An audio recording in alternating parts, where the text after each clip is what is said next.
maybe now we go back to, I only trust it when Lee is sitting in front of me, and now I'm having a conversation with Lee and I can touch and feel him, right? And well, and I don't and know then about that. All right, virtually. Welcome to the show, where AI takes the floor. Lee and Rich on the mic. Welcome to the AI Guys podcast, where we make artificial intelligence easy to understand for everyone. I'm your host, Lee Dixon, and as always, I'm joined by the man with unique art behind him, Rich Swire. I'm not even going to talk. I'm not going to give it away. No, I know. We're like 20 episodes into this, and I don't know if we've ever actually referenced some of the wonderful photoshopping that was done at one point. I'm going to let the viewers kind of try to guess what it is. Yeah, this might be a video-heavy episode, so if you do listen on Spotify, Apple Podcasts, wherever you like to listen, check out the YouTube channel because we might have some video content today that we want to dive into because we've got a special guest joining us. We actually have a former Google Trailblazer Award winner in Europe who has successfully launched 2 separate tech startups and is currently the head of innovation over at Yonder, focusing on all things AI. Paul Cirstean, welcome to the pod. Thank you. Paul's one of our partners over here within kind of our organizations that we essentially spun out of on Rhea earlier this year. But Paul kind of came into the fray as we started having some discussions with different businesses. And I mean, his knowledge of AI outside of where we typically live in that application, focusing on security, focusing on risk, we thought it would be an interesting take to kind of bring in because you know, a lot of times it's all warm and fuzzies around here. So we do have to look at the dark side of AI every once in a while, right? Yeah. Hopefully we're going to have a good discussion on that. Earlier this morning, I was thinking kind of what to wear today. Usually I'm a bright shirt kind of guy. But knowing that we're going to dive into the dark side of AI, I decided to go full dark. We got Darth Paul on the pod today. I love it. Exactly. I don't have any cookies on the dark side, but hopefully we can have a good discussion on kind of the dark side of and some of the challenges and risks associated with AI as well.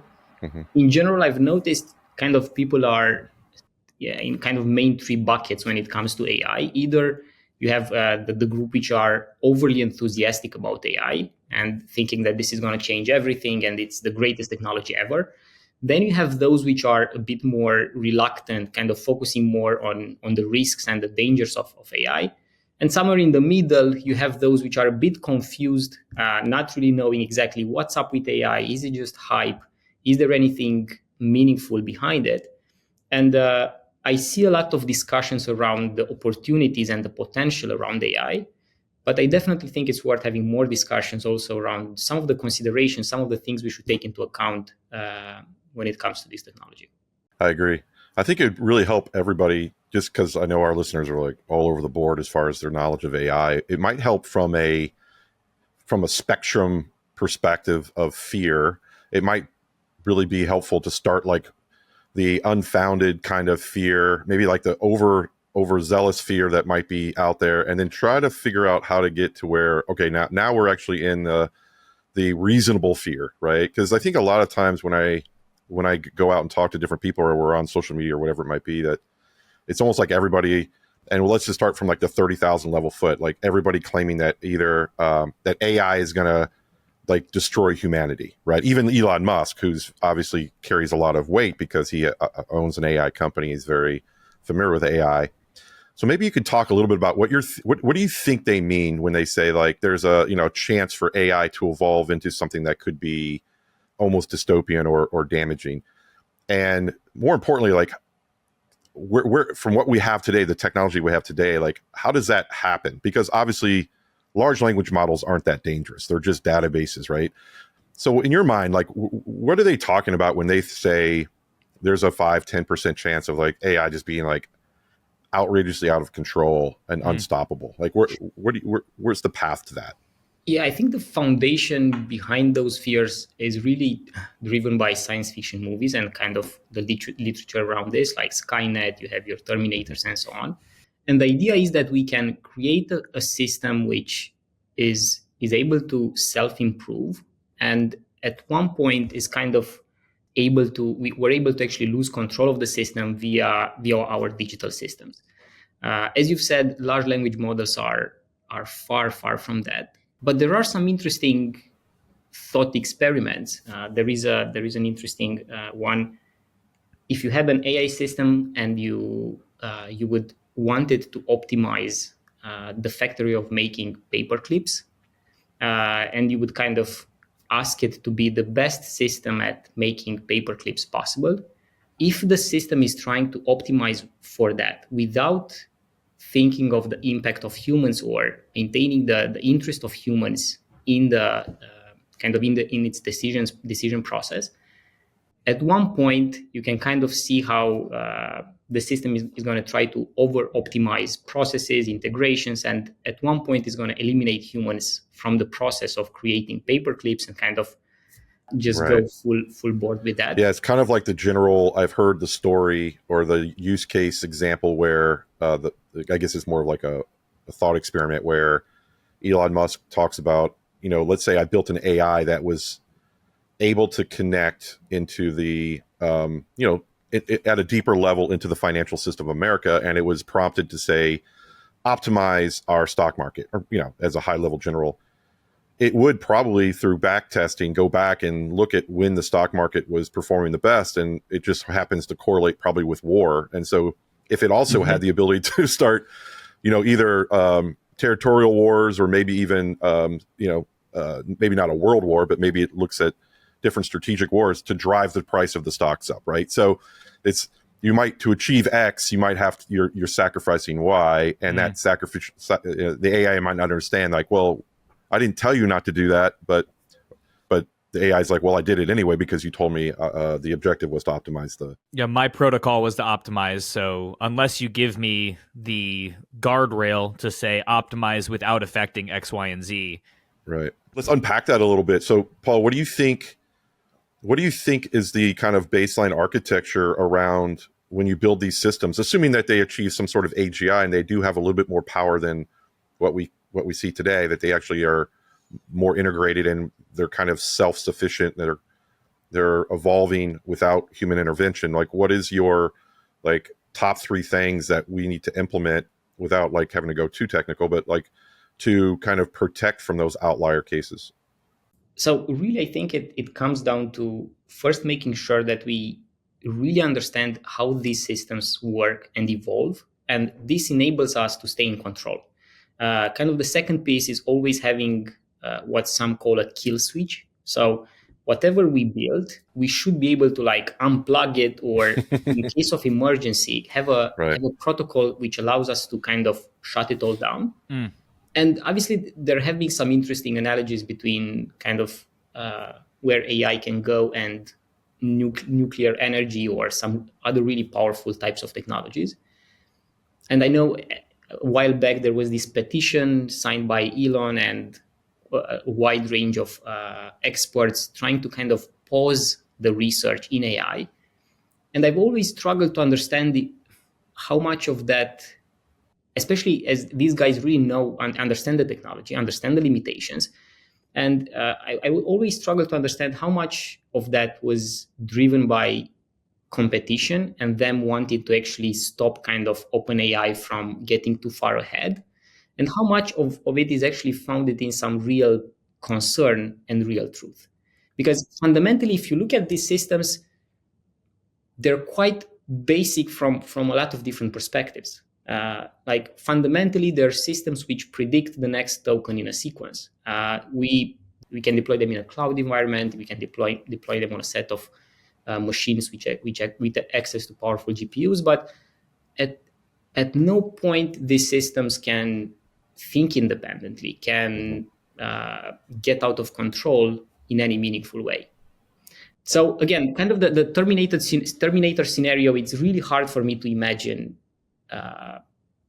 that being a reasonable option right now. I always kind of put the danger of AI into kind of two, when I think about how AI could potentially do a lot of harm in the short to midterm, assuming that nothing dramatically comes out of somebody invents or creates or something that we don't see coming. One is more on which I think large language models do a pretty good job of, especially since they are kind of trained on just kind of the global knowledge base of the internet, is the persuasion side, right? Like manipulating humans, I think is probably the one area where I'm like, okay, yeah, that I could see is very dangerous, right? Yeah. Because you could put AI into a situation, obviously not being known to be AI, talking to a singular human or talking to a group of humans, and it could manipulate them very easily. It can be very clearly prompted to do so. And then as it builds that trust, as it builds that community and manipulates that community, it could use humans, ironically, as the tools to go execute that, right? Like, just imagine like the first AI cult, which I'm sure is only a matter of months away, right? I think we started it here a few episodes ago. Well, outside of our cult, we're a good cult. No, I mean, like, you can imagine that that's going to be something that is probably going to manifest itself to where there's this AI cult leader and people will follow it because they're, for whatever reason, just like the psychology of following cults, and that AI might instruct it through a human prompt. Maybe there's somebody, evil perpetrator behind it. But so that's one category. The other category is, to me, more on the integration side. So it's less about AI, although I guess you could compartmentalize everything into one bucket, but it's less about the actual like brain of the AI, but what are we actually giving it as a form factor, integration in the sense of like into the human real world, like a robot, or integration in the sense that we're actually letting it talk to mission critical systems like an energy grid. Yeah. So, integration can be like, OpenAI's LLM model by itself sitting on a database, I'm not scared of at all, right? Because it's really just a tool, and it's a read-write kind of thing. But put that in the mind of a robot. Well, now, okay, it could probably make some bad decisions if guardrails aren't put into play. What are your thoughts on that, Paul? Or do you see other scenarios that we should probably consider? Yeah, if we kind of go down from kind of the high risk scenario, the terminated scenario, down to the short, medium term, and a bit more in the reality land, so to say, I kind of look at the risks being divided in three main buckets. First, even with the current systems we have today, I do see some meaningful risks in terms of the way we learn things and our education process. I really think that these systems are becoming quite impressive at doing advanced thinking, advanced processing.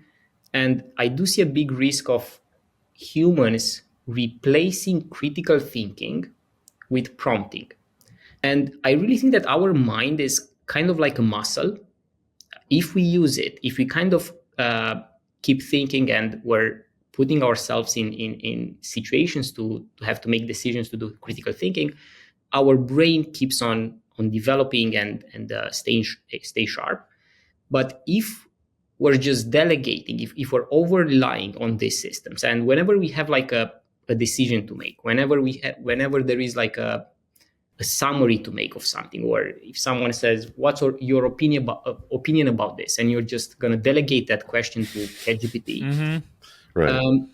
I see like a pessimistic scenario. Not sure if you've seen the movie Idiocracy. Yes. Yeah. So if you watch that movie kind of in 2024, it's completely different than watching it when it came out, I don't know, 10, 15 years ago. It was a long time ago. I was going to say maybe 20 years ago at this point. Maybe yeah.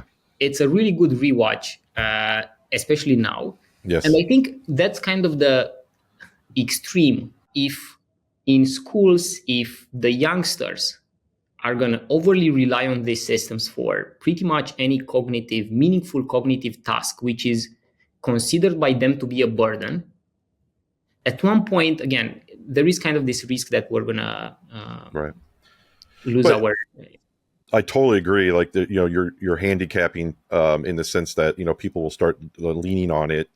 But I think technology has always kind of been the culprit of that, in the sense of it's forced us to kind of rethink on how we, learn. Even just the rise of the internet itself, same thing, right? People would say, oh, they could just Google it and find the answer. But do you think that could also provide us a new pathway? Because it's not like education systems, well, maybe in Europe they're much better, but like in America, our education system is it's hit or miss rung. Depending it's horrible. At, I mean, let's just be honest, it's just not good, because it's dated, right? And it was built for a purpose that really it's not preparing our kids for critical thinking or the workforce, or even finding out what they want to do and become happy, right? It's just lost all levels of why education exists. So maybe things like ChatGPT and AI could force the educational system, which I think you're starting to see, maybe change the way that they actually operate. Because you could argue that if a class, it's like if I go to school and the teacher's like, okay, write a paper about Abraham Lincoln, and that's how they teach me about Abraham Lincoln. Exactly. Then that should be the failure point is that's probably not a good way to teach about Abraham Lincoln, right? A better way to teach about Abraham Lincoln, instead of me writing a paper, which all of us have written a paper about. Yeah. So the kid is going to go over to ChatGPT, write the paper, and give it to him, Yep. which is actually, in a weird way, in the workforce, that would be rewarded. It's like, hey, good job. Yeah, you got me that paper really quick. Yeah. So, I mean, it almost would force the educational system to say, okay, now we can't do that. We can't be, if all they can do is go out and solve this problem with a prompt, maybe what we need to do is create an AI agent or create Abraham Lincoln, have all the kids participate in building an AI interface to them, and then have a conversation with Abe Lincoln, make it entertaining, but actually make it educational, where they're interacting. And then maybe the tasks or the work should be more about using AI to create something that they couldn't generate, via AI, and again, still accomplishing the same thing. So, I mean, I totally agree that, Idiocracy didn't have ChatGPT, so that was one flaw in that movie's script. But I think we are headed, the internet in general and the Black Mirror that we hold in our hand in general, I think is driving us toward this, like you said, not exercising the part of the brain that we should be. But at the same time, I've always thought that AI has a better chance of solving the problem that we're in today. Because I honestly think social media was like the biggest problem of culture. It's like they drove everybody to just be scrolling and clicking. At least now The with disconnect ChatGPT, that took place with that. yeah, at least now with ChatGPT, we're actually getting a little bit more to talking, right? So one thing I want to touch on that you guys kind of brought up here. So, I mean, this comparison between over reliance, right, of just stepping in, as we've stated, and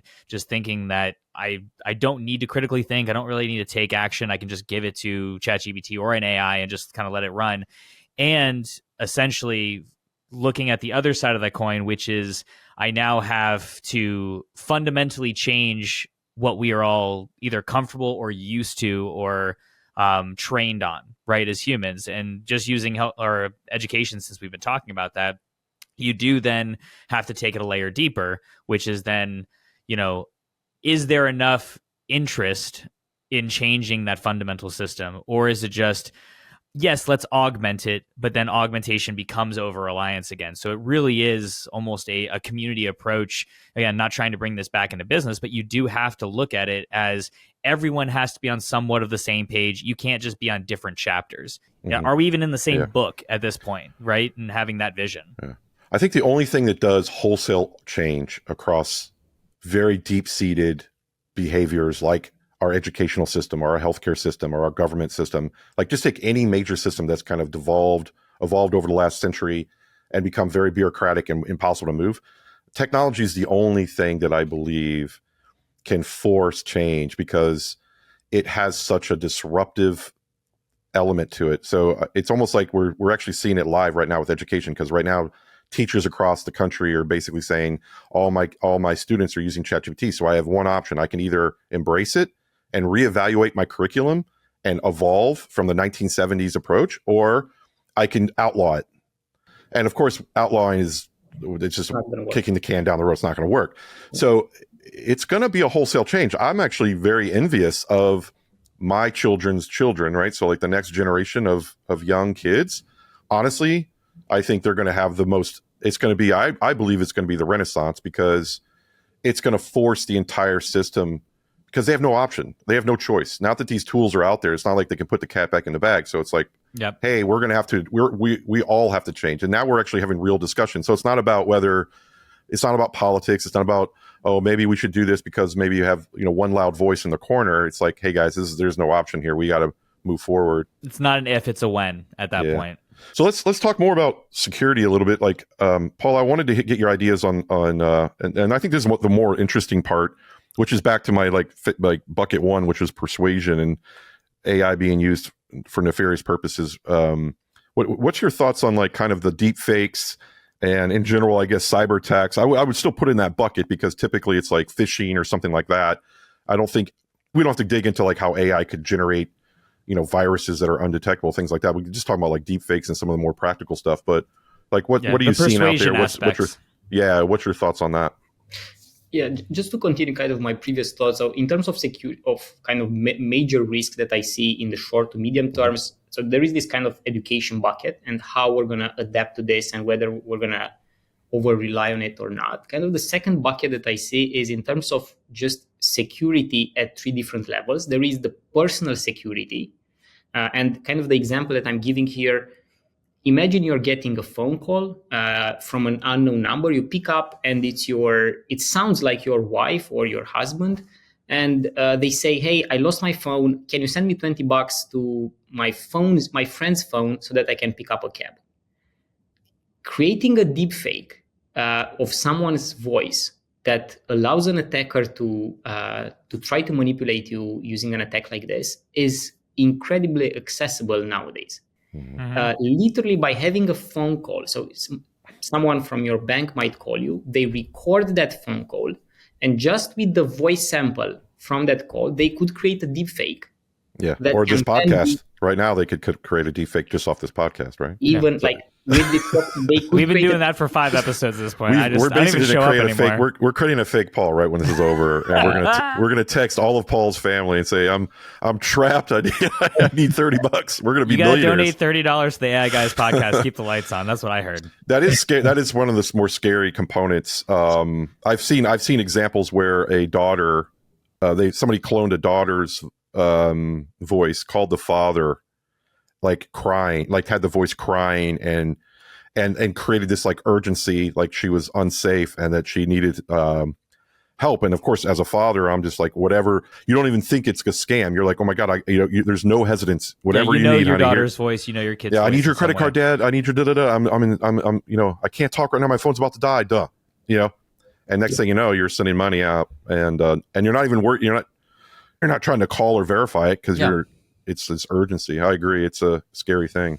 That's kind of the first layer kind of for us as persons, as individuals. Then there are some risks at the company level. There are already quite a few studies which show that using LLMs, you can create way more convincing phishing emails and phishing campaigns. So phishing campaigns are those emails that we kind of all of us used to get when they would have spelling errors and kind of someone from a weird country tries to scam you. Prince of Nigeria wants to give you massive check, all that good stuff. And we kind of already make jokes about it because it even became like a joke. But now with LLMs, basically what you can do is go to someone's online profile, take all the public information, put it into an LLM and say, create a message which is convincing for this person. And it kind of picks up some of the things that you appreciate, some of the things that you value.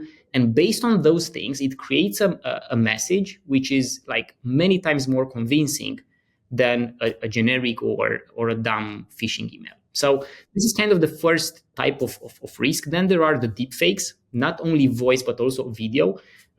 Recently, there was like a famous case. A finance worker paid out $25 million to an attacker group after she jumped into a Teams call, and a deepfake of her CFO told her to make a money transfer.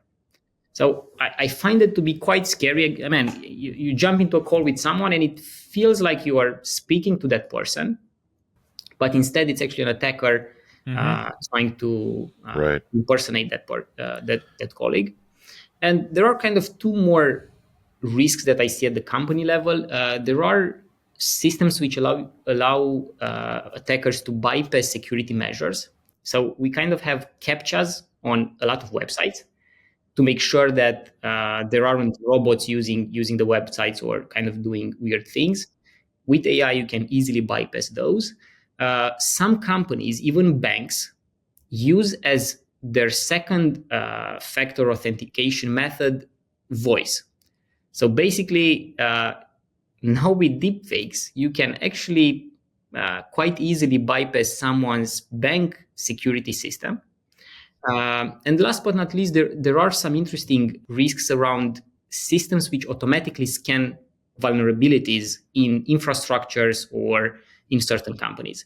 This was possible before, but it used to take a lot of human effort and a lot of kind of engineering. Mm-hmm.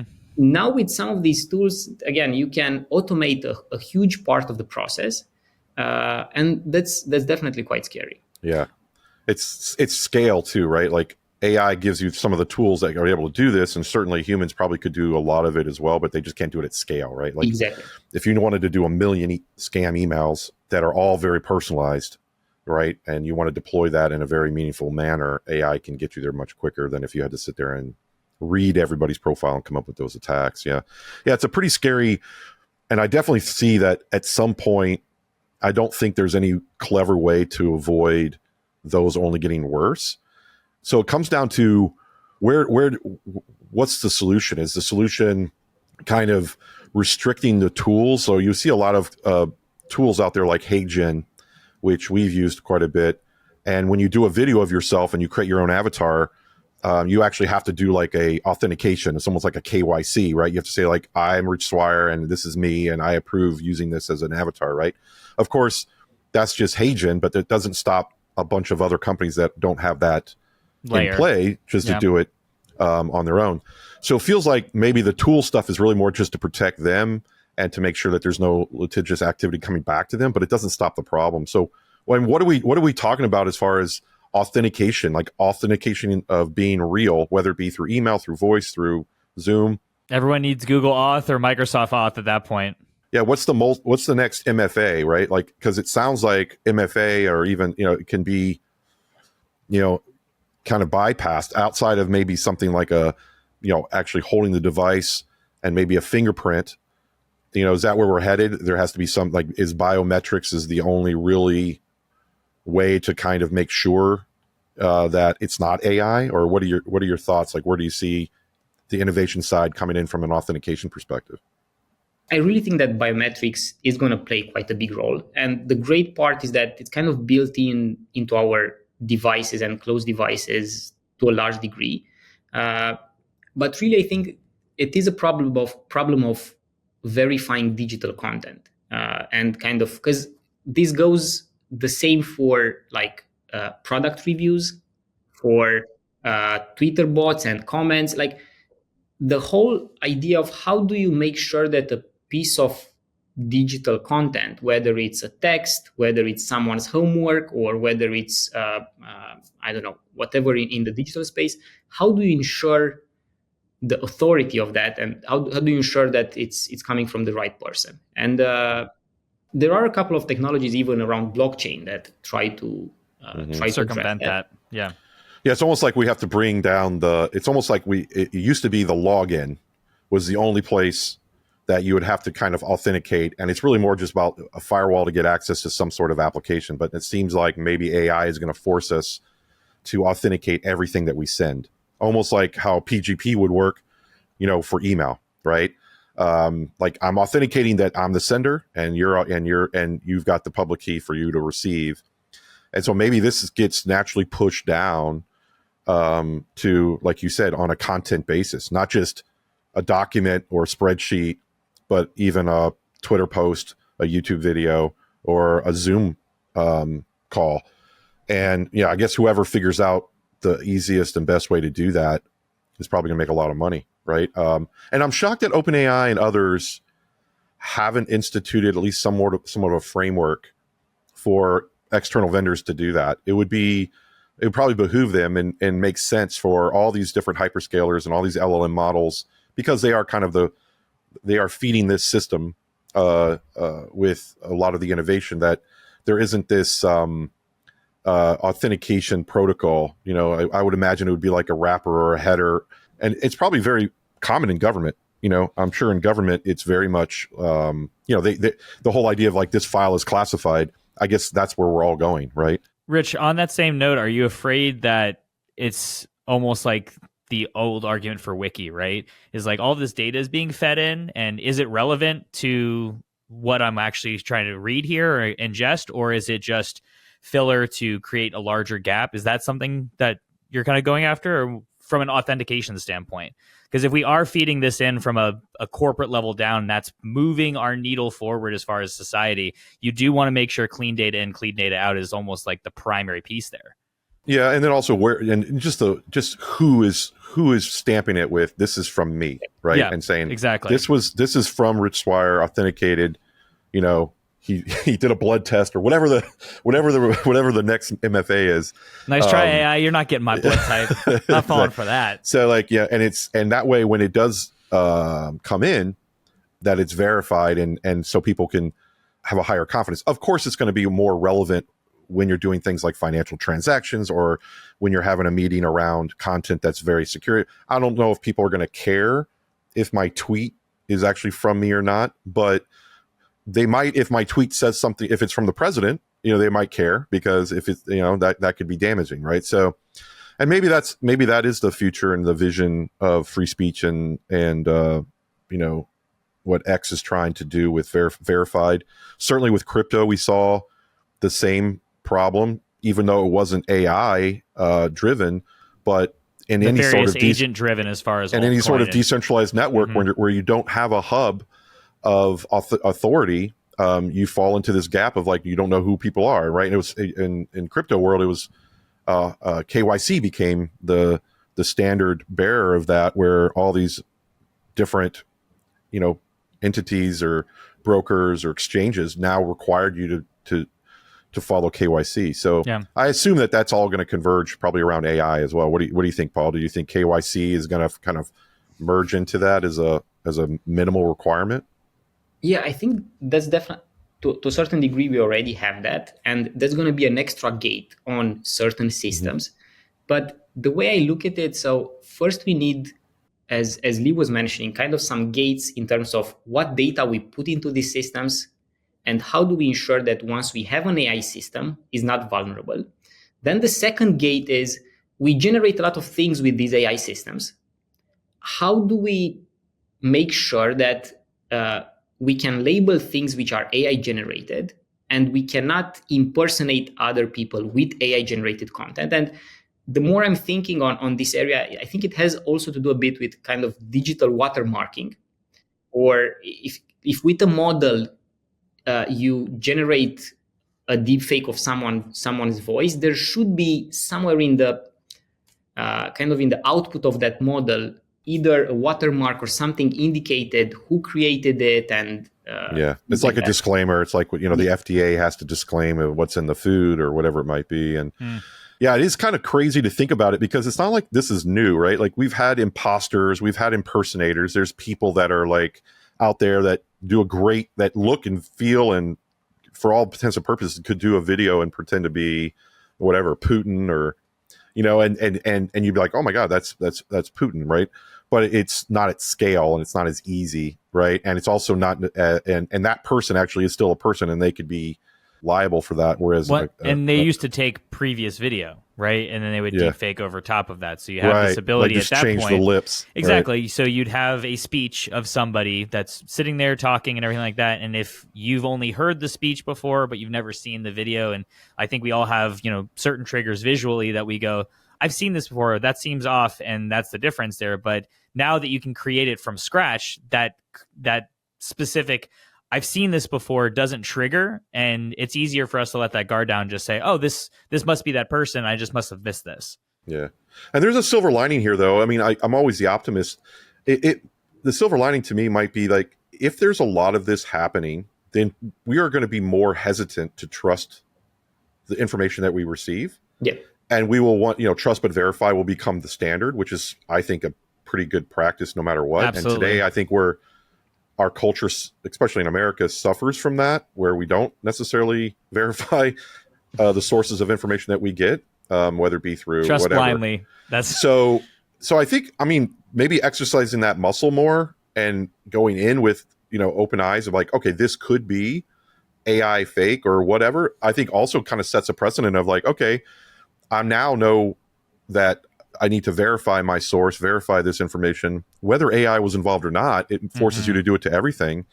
And it might end up making for better improving on that critical thinking just might make muscle for we talked better about better earlier. communication. Because quite honestly, I mean, we're sitting here putting a lot of the blame on the AI, but I mean, the reality is that the internet brought in a lot of things as humans that we're just not built from a psychological perspective. Especially the mobile phone, when it came into our lives, we're just not meant to consume that much information at that frequency, at that pace. Especially kids, we're just not built that way. We're built for a 3-dimensional world where we take only so much information and we process it at a very low rate, but we have a high impact. Even just if just like the saying, it's tied to emotion. And then now with this computer stuff, man, it's just like fries your brain. But yeah, I think at the end of the day, I mean, all these things can be considered scary, but it also might be the medicine we need to be smarter. And also maybe encourage, I'll make a kind of pseudo final point, but I'll let you have the last words, Paul, is maybe it makes us more human. Maybe now we go back to, I only trust it when Lee is sitting in front of me. And now I'm having a conversation with Lee and I can touch and feel him. Right. And I don't know about that. All right. Virtually. I mean, or at least see you. I'll see you. But like, fair. I can now, and that the human connectivity actually has this element of value. Whereas I think it's, the stock of human contact has gone to zero in the last 20 years. And so maybe this is what we need to push us back there. I don't know. What do you think about that, Paul? I think it makes a lot of sense. I'm quite optimistic about our ability to adapt as humans. Even though in the short term, I think it might come with some unnecessary pain and some troubles. I think we as humans were really, really good at adapting and kind of getting back to what's important. And I genuinely think that as the digital world becomes more and more kind of easier to automate and to a certain degree also cheaper, it's kind of also the way I see it at art. Like if you can really easily generate digital art, I think like physical art and human interactions and everything in the physical world is going to become more precious. Yeah. There is this interesting question, this rhetorical question from Sam Altman. He was asking if right now you are paying like $30,000 for a simple mobile application and $300 for someone to come in and fix the plumbing in your bathroom, how do you think this is going to change or look in 15, 20 years? And I really think that everything in the digital world is going to depreciate in value. And I think we as humans, we're going to put more emphasis and focus on real world interactions and human interactions. Yeah, that's a great way to end it, I think. Yeah. This has been great, Paul. I appreciate all the feedback and insight on this, but I think, I think there's a lot to take away from this. We definitely should have him back, have you back, Paul, and kind of dig into some of these other topics. 40 minutes goes pretty quickly, when you're talking about all this cool stuff, but that's a great way to end it. I think there's a lot of positive outcome from this. Bottom line, it's just that we, like you said, we just have to get through the pain of understanding what this is, educate people, and see that there is a light at the end of the road through all this unfounded, potentially fear, and also legitimate concerns that we've already talked about. Yeah. Awesome, guys. Well, for everyone listening, thanks again for joining us on this episode. If you haven't already, hit the subscribe button to stay in touch. Also, check out our Substack for more content, which will be linked to this episode to continue the discussion. Until next time, stay curious, stay informed, and we'll see you on the next episode. Take care, everyone. It takes the flow, Leah Rich on the mic, ready to explode.